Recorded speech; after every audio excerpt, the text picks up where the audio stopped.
వైఖరి కాదు. దీని మీద తక్షణమే ముఖ్యమంత్రి గారు స్పందించాలని నేను డిమాండ్ చేస్తున్నా.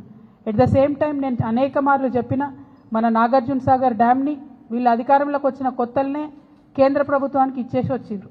ఇప్పుడు పరిస్థితి ఏంటంటే చిన్న రిపేర్ వర్క్ చేయాలి నాగార్జున సాగర్లో అంటే 2 నుంచి 3 నెలలు పడుతుంది. వీళ్ళు కేఆర్ఎంబీకి రాయాలి, కేఆర్ఎంబీ ఇంకెవరికో రాయాలి, అక్కడ నుంచి పర్మిషన్ రావాలి. అంటే మన భూభాగంలో మన డబ్బులతో కట్టిన ప్రాజెక్టులకు కూడా పర్మిషన్లు వస్తున్నాయి. పర్మిషన్ రానటువంటి పరిస్థితి. కాబట్టి దీని మీద కూడా తక్షణం స్పందించాలి. అన్నిటికన్నా ఇంపార్టెంట్ ఇప్పుడు కృష్ణా వాటర్ బోర్డు మీటింగ్ మన జరగబోతా ఉన్నది హైదరాబాద్లో. కృష్ణా ట్రిబ్యునల్ హియరింగ్ జరుగుతూ ఉన్నది హైదరాబాద్లో, ఈ వారంలో జరుగుతున్నది. నా డిమాండ్ ఏంటంటే ఆల్మట్టి ఎత్తు పెంచుతున్నటువంటి ఈ క్లిష్ట సమయంలో ఉత్తమ్ కుమార్ రెడ్డి గారు కాదు, వారితో పాటు రాష్ట్ర ముఖ్యమంత్రి హోదాలో రేవంత్ రెడ్డి గారు కూడా అటెండ్ అవ్వాలి. మీరు అటెండ్ అయితేనే మనకు రావాల్సినటువంటి న్యాయం జరుగుతుంది, మనకు దక్కాల్సినటువంటి వాటా దక్కుతుంది. మీ సిన్సియారిటీ ఏందో కూడా ప్రజలకు అర్థమవుతుందని చెప్పి ఈ సందర్భంగా నేను డిమాండ్ చేస్తూ ఉన్నాను. మరి తెలంగాణ జాగృతి పదే పదే చెప్పిన విషయం మళ్ళొకసారి గుర్తు చేస్తున్నా. ఇదంతా ఎందుకు జరుగుతుందంటే నీళ్ల విషయంలో ఆంధ్రాలో పనిచేసినటువంటి ఆదిత్యనాథ్ దాస్ గారిని తెలంగాణకు అడ్వైజరీగా పెట్టుకున్నప్పటి నుంచే ఈ ఇబ్బందులన్నీ జరుగుతున్నాయి.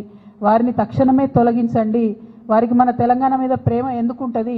కనీసం మీకుందని మీరు నిరూపించుకోండి, మీరు ఆలోచన చేయండి, కృష్ణానదిని కాపాడండి అని చెప్పి నేను ప్రభుత్వాన్ని డిమాండ్ చేస్తూ ఉన్నాను. Thank you. జై తెలంగాణ, జై Jagruthi Krishna. Thank you, thank you. జై తెలంగాణ.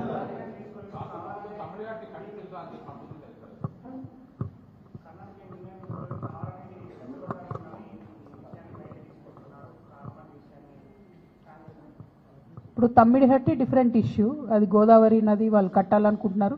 దాని మీద కూడా పలు రకాల అభిప్రాయాలు ఉన్నాయి. బట్ ఇవాళ ఇంపార్టెంట్ ఇష్యూ కృష్ణ. మీరు అన్నట్టు వాళ్ళు చెప్పకపోవడం ఏం లేదు. బాజాప్తా కర్ణాటకలో క్యాబినెట్ మీటింగ్ పెట్టి వాళ్ళు 70,000 కోట్లు ఫేజ్ వైజ్గా ఎట్లా రిలీజ్ చేస్తామని ఫండ్స్ కూడా వాళ్ళు రిలీజ్ చేయడం జరిగింది. అదేవిధంగా ల్యాండ్ అక్విజిషన్ ఫేజ్ వైజ్ ఎట్లా చేస్తామని కూడా వాళ్ళు ప్రాపర్ ప్రణాళిక రూపొందించుకొని క్యాబినెట్ అంతా కూడా ఒక దగ్గర కూర్చొని చెప్పిన తర్వాత నిర్ణయం జరగలేదు అని చెప్పి ఇట్లాంటి మాటలు మాట్లాడడం నిజంగా కూడా మీ మహబూబ్ నగర్ బిడ్డలకు, నల్గొండ బిడ్డలకు వాళ్ళకు ద్రోహం చేయడం తప్ప ఇంకోటి కాదని చెప్పి నేను భావిస్తూ ఉన్నాను.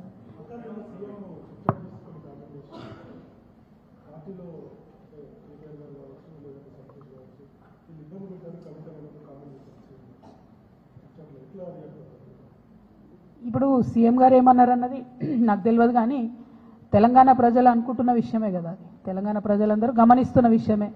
ఇప్పుడు బీఆర్ఎస్ పార్టీ సోషల్ మీడియా నన్నే దాడి చేస్తుంది, హరీష్ అన్న మీడియా నన్నే దాడి చేస్తుంది, సంతోష్ అన్నకున్న సీక్రెట్ మీడియా నన్నే దాడి చేస్తుంది. అందరు కలిసి నా మీద దాడి చేస్తున్నట్టే కదా, అలా కొత్త ఏం లేదు. అది మీ అందరి దృష్టిలో కూడా ఉన్నది కాబట్టి అది కొత్త ఏం లేదు, వింతేం లేదు. Thank you.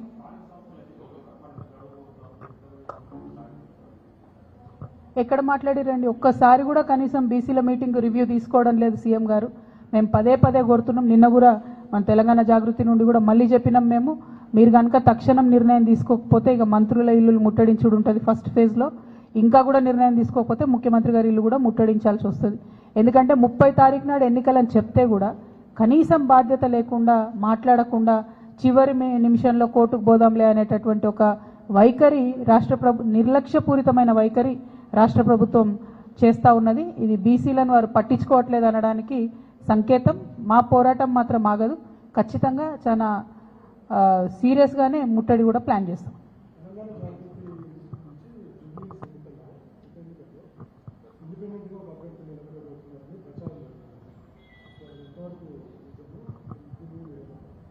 జై తెలంగాణ.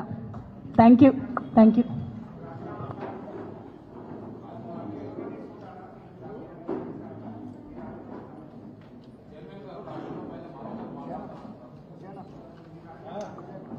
రాజీనామా నేను మంచి స్పీకర్ ఫార్మాట్లో ఇచ్చేసిన. చైర్మన్ గారు నాకు మళ్ళీ నేను తెల్లారు కూడా ఆయనకు ఫోన్ చేసి కూడా చెప్పిన, నేను మంచి సౌండ్ మైండ్లో ఇచ్చిన సార్, కంపల్సరీ నా రిసిగ్నేషన్ యాక్సెప్ట్ చేయండి అని. మరి వారు ఎందుకు డిలే చేస్తున్నారో నాకు తెలియదు. చాలా కారణాలు చెప్తా ఉన్నారు. ఆ కారణాలు నాకు అనవసరం.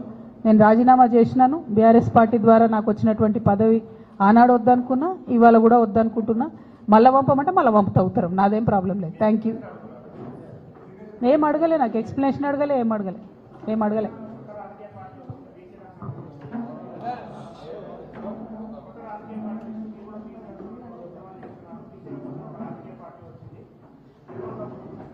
తప్పకుండా స్వాగతిస్తాం కదండి. ప్రజాస్వామ్యంలో ఎన్ని పార్టీలు ఉంటే అంత మంచిది, ఎన్ని గొంతులు ఉంటే అంత మంచిది, ఎన్ని వాయిస్లు ఉంటే అంత మంచిది. తెలంగాణ ఉద్యమంలో కూడా మనం ఒకటే మాట అనుకున్నాం, ఎంతమంది జై తెలంగాణ అంటే అంత జల్దీ తెలంగాణ వస్తుందని. సో ఇప్పుడు కూడా ఎంతమంది జై బీసీ అంటే అంత జల్దీ బీసీలకు రిజర్వేషన్లు వస్తాయి. కాబట్టి అందులో సెకండ్ థాట్ ఏం లేదు, తప్పకుండా స్వాగతిస్తాం. Thank you. జై తెలంగాణ. ఇంకా చాలా మాట్లాడేది ఉండేనా మనం. నా బాధ ఏంటంటే నేను బతుకమ్మ చెప్తే మీరు కృష్ణ నీళ్ళు వేయరేమో అని. దేని దానికేనా. రేపటి నుంచి బతుకమ్మ సంబరాలు ప్రారంభం అవుతున్నాయి. ముందుగానే తెలంగాణ ఆడబిడ్డలందరికీ కూడా బతుకమ్మ పండుగ శుభాకాంక్షలు తెలియజేస్తూ ఉన్నాం. మరి ఎట్ ద సేమ్ టైం వచ్చినటువంటి ఆహ్వానాలన్నింటినీ కూడా పరిశీలన చేసి దాని ప్రకారం ఒక షెడ్యూల్ తయారు చేసుకోవడం జరిగింది. ఆ షెడ్యూల్ కూడా నిన్న మీ అందరికి కూడా రిలీజ్ చేయడం జరిగింది. అందులో భాగంగా మొదటి రోజు చింతమడకకి వెళ్తూ ఉన్నాము. మరి అట్లానే తర్వాత కార్యక్రమాలన్నింటినీ కూడా మీకు చెప్పడం జరిగింది. అట్లానే ఎప్పుడు చేసినట్టే తెలంగాణ జాగృతి నుండి కూడా ఈసారి ఒక పాట కూడా మళ్ళీ చేస్తూ ఉన్నాము. దాన్ని మాటల తిరుపతి గారు సోదరుడు తను రాసిండ్రు, మంగ్లీ పాడుతున్నది. సో ఈరోజు ఈవినింగో రేపు మార్నింగో అది కూడా రిలీజ్ అవుతుంది. సో అట్లా ఎప్పుడు చేసినట్టు బతుకమ్మ సంబరాలు ఎక్కడ తగ్గకుండా చేయాలని అనుకున్నాం. పోయినసారి మీకు తెలుసు రాజకీయంగా క్లిష్ట పరిస్థితులలో పోయినసారి హాజరు కాలేనటువంటి పరిస్థితి ఉండే. ఈసారి అన్ని చోట్ల బతుకమ్మ చేసుకోగలగడం అన్నది చాలా సంతోషాన్ని ఇచ్చే విషయం. అయితే ఈ సందర్భంగా ముఖ్యమంత్రి గారిని నేను మళ్ళీ డిమాండ్ చేస్తున్నా, బతుకమ్మకు చీరలు ఇచ్చినారు ఇదివరకు, మీరు ఒకటి కాదు నేను 2 ఇస్తా అని చెప్పారు.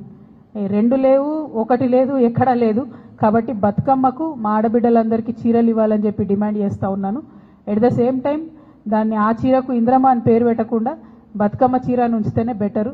ప్రతి సందర్భంలో తెలంగాణ యొక్క అస్తిత్వాన్ని తుడిచేసేటటువంటి కుట్ర జరుగుతున్నది మీ ప్రభుత్వంలో.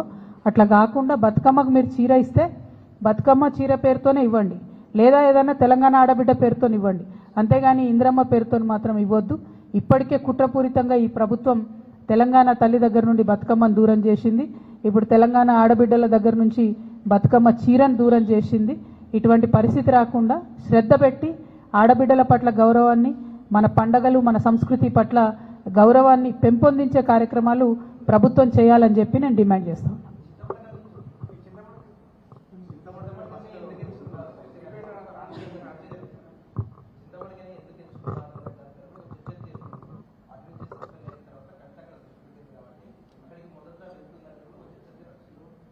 అంటే ఇప్పుడు ఆహ్వానాలు చాలా వచ్చినాయి బ్రదర్. సొంత ఊరు ఆహ్వానం అన్నది చాలా ఆత్మీయంగా ఉంటుంది, చాలా హృదయంగా ఉంటుంది, హృదయానికి దగ్గరగా ఉంటుంది. కాబట్టి ఆ ఆహ్వానాన్ని యాక్సెప్ట్ చేసినాం. పైగా వాళ్ళు పర్టికులర్గా ఎంగిల్పూల నాడే రమ్మన్నారు, అంటే మొదటి రోజే రమ్మని అడిగిండ్రు కాబట్టి అక్కడికి పోతున్నాం. ప్రత్యేకంగా రాజకీయపరమైనటువంటి ఇంపార్టెన్స్ మీరు ఎట్లా నేను వద్దన్న ఆపాదిస్తారు అని అట్లా నాకు తెలిసిన విషయమే. కాకపోతే నేను మాత్రం మా ఊరికి పోతున్నా.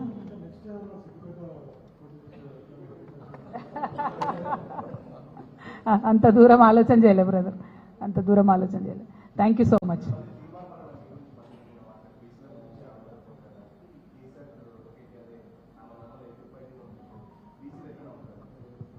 నేనేమంటున్నా బ్రదర్, ఇష్యూ మీద మాట్లాడితే ఆన్సర్ ఇస్తాం, పర్సనల్గా మాట్లాడితే ఇక ఏం చెప్తాం చెప్పు. ఊకే బీసీల గురించి కొట్లాడదాం, అందరం కలిసి గట్టిగా ఎంటబడి బీసీల రిజర్వేషన్ సాధించుకుందాం.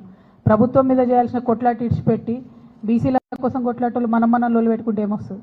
అందరం కలిసి ప్రభుత్వం మీద ఫైట్ చేయాలి, అందరం కలిసి లీగల్ ఫైట్ చేయాలి, స్ట్రీట్ ఫైట్ చేయాలి, అవసరమైన కాడ బీసీ రిజర్వేషన్లు సాధించాలి. జై తెలంగాణ.